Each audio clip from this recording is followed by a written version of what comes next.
Bike চালাতে গিয়ে মুর্শিদাবাদে মৃত্যু এক যুবকের। একটি 4 চাকা গাড়ির সাথে সংঘর্ষে মৃত্যু হয় তার। পুলিশ সূত্রে জানা গেছে, মৃত যুবকের নাম সহিবুর রহমান, বয়স 22 বছর। হেলমেটবিহীন অবস্থায় মোটরবাইক চালাতে গিয়ে মুর্শিদাবাদে মৃত্যু এক যুবকের। দৌলতাবাদ এলাকার 14 মাইল মোড়ে ইটভাটার সামনে 11 নম্বর রাজ্য সড়কে সকাল 7টায় মোটরবাইকে করে ইসলামপুরের দিকে যাওয়ার পথে উল্টো দিক থেকে একটি 4 চাকা গাড়ির সাথে মুখোমুখি সংঘর্ষ হয় বাইকের। ঘটনাস্থলেই বাইক চালকের মৃত্যু হয়েছে বলে জানা গিয়েছে। মোটরবাইক চালক সকালবেলা ইসলামপুরে সবজি পটল বিক্রি করতে যাওয়ার পথেই ঘটনাটি ঘটে বলে জানা গিয়েছে। ঘটনাস্থলে দৌলতাবাদ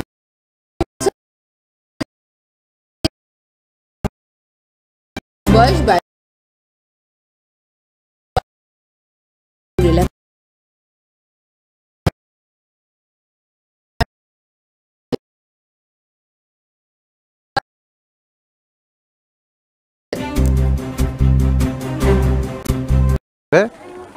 সকালবেলায় জমিতে গিয়ে পটল তোলেন এবং সেই পটল নিয়ে করতে যাই।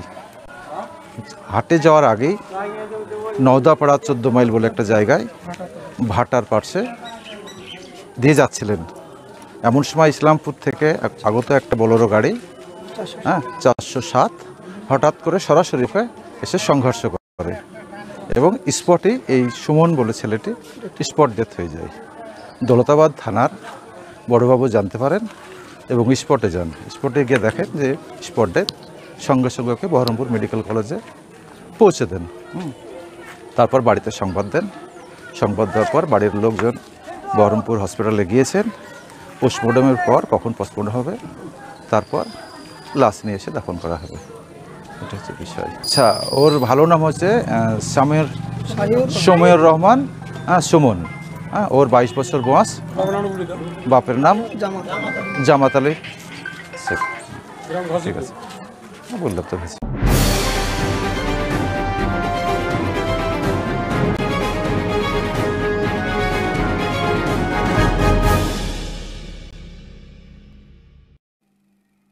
আরজি করের নৃশংস